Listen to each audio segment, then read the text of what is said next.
अस्सलाम वालेकुम students, welcome back. आज हम देखेंगे सेकंड ईयर बायोलॉजी का जो पहला चैप्टर है होम्योस्टैसिस का, उसमें से इम्पॉर्टेंट शॉर्ट क्वेश्चन की बात करेंगे। तो आप देख सकते हैं answers of important bold short questions and differences. तो जितने भी अहम शॉर्ट क्वेश्चन हैं, मैं दावे के साथ कह सकता हूँ जितने भी बोर्ड में सवाल आएंगे वो इन्हीं में से आएंगे इस चैप्टर के। तो आप देखिएगा, सबसे पहले बात करेंगे होम्योस्टैसिस की तारीफ़ की, उसके बाद उसकी अहमियत की। तो होम्योस्टैसिस का मतलब क्या होता है कि मेंटेनेंस ऑफ इंटरनल कंडीशन, कि आपके पास कोई भी सेल हो या जानदार हो, उसकी बॉडी के अंदर उसी के सेल्फ रेगुलेशन मैकेनिज़्म की मदद से उसकी बॉडी के अंदरूनी कंडीशन को मेंटेन करना, बरकरार रखना, बाहर चाहे जितनी भी चेंजेस आएँ वो अंदरूनी माहौल को मेंटेन कर सकता है कोई भी जानदार या सेल सेल्फ रेगुलेशन मैकेनिज़्म की मदद से। इस प्रोसेस को हम क्या कहेंगे? होम्योस्टैसिस का नाम देंगे। यही तारीफ़ आप इस तरीके से भी लिख सकते हो, the protection of internal environment from the harms of fluctuations in external environment, के आपके पास जो अंदरूनी माहौल है उसकी हिफाजत करना। किस चीज़ से? नुकसानात से। वो नुकसानात क्यों होते हैं? तब्दीलियों की वजह से। तब्दीलियाँ कहाँ पर आती हैं? बैरूनी माहौल में। मतलब कि बैरूनी माहौल में जब तब्दीली आती है तब अंदरूनी माहौल को नुकसान पहुँचता है। जब अंदरूनी माहौल को नुकसान पहुँचता है तो उस नुकसान से बचना या उस नुकसान से बचने का प्रोसेस क्या कहलाता है? होम्योस्टैसिस कहलाता है। आपकी मर्ज़ी है ये तारीफ़ लिखें या ये तारीफ़ लिखें। अब इम्पॉर्टेंस की बात की जाए, अहमियत की बात की जाए, तो आप देखिएगा कि the homeostasis is central requirement of organisms and is necessary for normal body function, कि आपकी हमारी जो बॉडी है या जानदार की जो बॉडी होती है उसकी सबसे मेन या सेंट्रल रिक्वायरमेंट, जो बुनियादी ज़रूरत है वो क्या है? होम्योस्टैसिस है। क्यों होम्योस्टैसिस है? क्योंकि बॉडी के फंक्शंस को नॉर्मल तरीके से परफॉर्म करना होता है।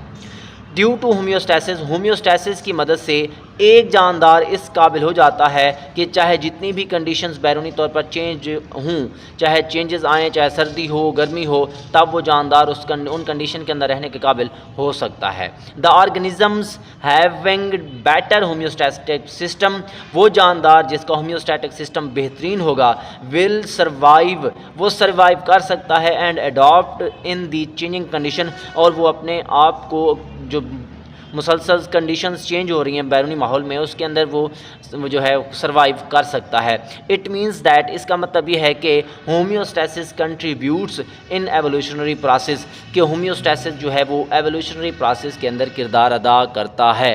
इंतहाई अहम शॉर्ट क्वेश्चन है। अब बात करेंगे डिफरेंस की। किस चीज़ के अंदर डिफरेंस, किस चीज़ के अंदर कंपैरिजन? एक्सक्रीशन, ऑस्मोरेगुलेशन और थर्मोरेगुलेशन में फ़र्क की बात करेंगे।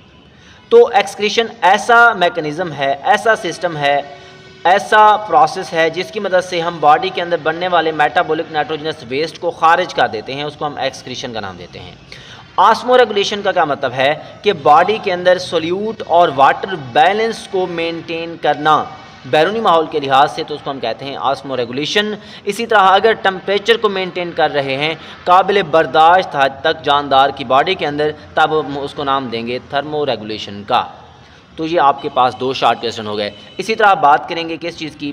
फीडबैक मैकेनिज़्म की, और उसकी हम एग्जाम्पल पेश करेंगे, और इसको हम क्या कहते हैं? Thermostat function of feedback mechanism.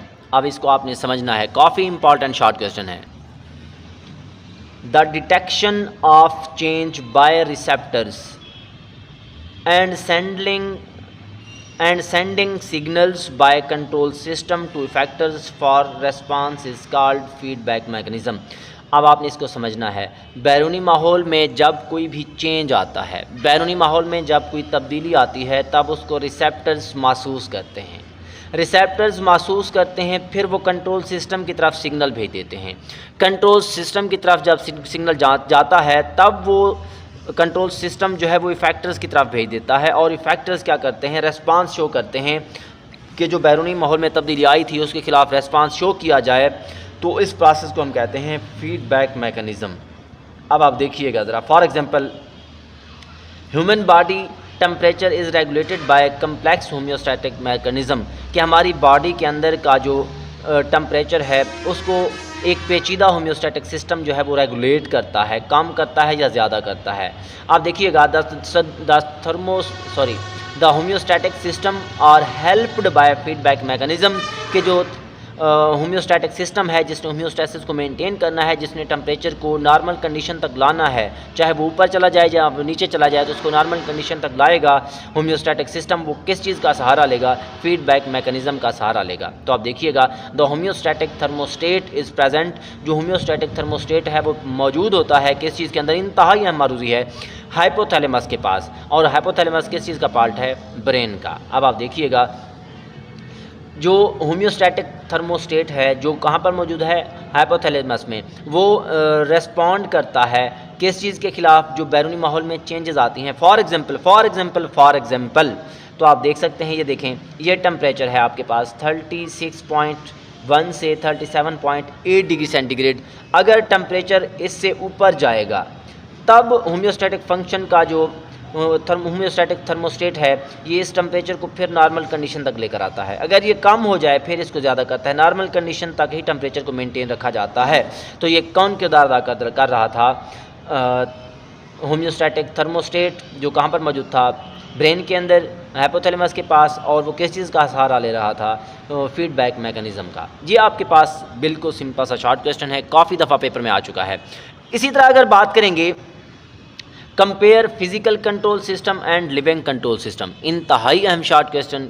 इन दोनों का आपस में कंपैरिजन देखेंगे कि फ़िज़िकल कंट्रोल सिस्टम क्या होता है और लिविंग कंट्रोल सिस्टम क्या होता है। तो फिज़िकल कंट्रोल सिस्टम की बात करेंगे, इसकी एग्जांपल देखें। टेम्परेचर कंट्रोल सिस्टम जो कहाँ पर मौजूद है? आयरन के अंदर, फ्रिजेस के अंदर, इस्त्री के अंदर, रेफ्रिजरेटर के अंदर ये सिस्टम पाया जाता है। और लिविंग कंट्रोल सिस्टम कहाँ पे पाया जाता है? बॉडी के अंदर, इंसानों की बॉडी के अंदर, जानदारों की बॉडी के अंदर, जो कि जो है क्या करता है? ये भी टेम्परेचर को मेंटेन करेगा, ये भी टेम्परेचर को मेंटेन करेगा। अब आप देखिएगा ज़रा, इस सिस्टम के पास 3 कंपोनेंट होते हैं, सेंसर, कंट्रोल सेंटर और स्विच ऑन और ऑफ।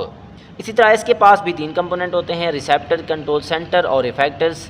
इसी तरह इसकी बात करेंगे, जो सेंसर है वो थर्मामीटर का काम करता है और सेट पॉइंट का पर जब टेम्परेचर ऊपर या नीचे हो जाए तब उसको डिटेक्ट करता है, महसूस करता है। उसके बाद सेंसर जो होते हैं वो सिग्नल सेंड करते हैं कंट्रोल सेंटर को, और कंट्रोल सेंटर जो है वो एक्शन लेता है स्विच ऑफ या ऑन की मदद से, जिसकी वजह से स्विच ऑफ हो जाएगा या स्विच ऑन हो जाएगा। अगर टेम्परेचर इस्त्री के अंदर सेट पॉइंट से टेम्परेचर ऊपर चला जाए तो स्विच ऑफ हो जाता है। इसी तरह अगर टेम्परेचर नीचे चला जाए तो स्विच ऑफ हो जाता है। तो ये सिस्टम क्या कहलाता है? फिजिकल कंट्रोल सिस्टम कहलाता है। इसी तरह बात करेंगे लिविंग कंट्रोल सिस्टम की, तो यहाँ पे आप देखिएगा कि जो रिसेप्टर होते हैं, जो कि सेंसर कहलाते हैं, ये सेट पॉइंट के अंदर, बॉडी के अंदर जो सेट पॉइंट है टेम्परेचर का, उसको डिटेक्ट करते हैं, महसूस करते हैं। इसी तरह रिसेप्टर्स जो हैं वो महसूस करके सिग्नल सेंड कर देते हैं कंट्रोल सेंटर की तरफ, और कंट्रोल सेंटर जो है वो बॉडी के अंदर कूलिंग या कूल करने वाला, मतलब कि ठंडक पैदा करने वाला प्रोसेस स्टार्ट करवा देते हैं या गर्म करने वाला प्रोसेस स्टार्ट करवा देते हैं। अब आप देखिएगा द कंट्रोल सिस्टम जो है वो सेंड कर देता है मैसेज इफेक्टर्स की तरफ, और इफेक्टर्स जो हैं वो रेस्पॉन्स शो करते हैं, जिसकी वजह से बॉडी का टेम्परेचर अगर कम करना है तो कम कर दिया जाता है, अगर ज़्यादा करना है तो ज़्यादा कर दिया जाता है। ये आपके पास बिल्कुल छोटे से आसान से 4 शॉर्ट क्वेश्चन हैं। तो आज इन्हीं की ही स्टडी करते हैं। नेक्स्ट इंशाल्लाह कल 4 शॉर्ट या 5 शॉर्ट क्वेश्चन की बात करेंगे। तो दुआ में याद रखिएगा, डेली बेसिस के अंदर ये शॉर्ट क्वेश्चन याद करते जाएं, आप लोगों की बेहतरीन तैयारी हो जाएगी। दुआ में याद रखिएगा। नेक्स्ट वीडियो में मिलते हैं। अल्लाह हाफिज़।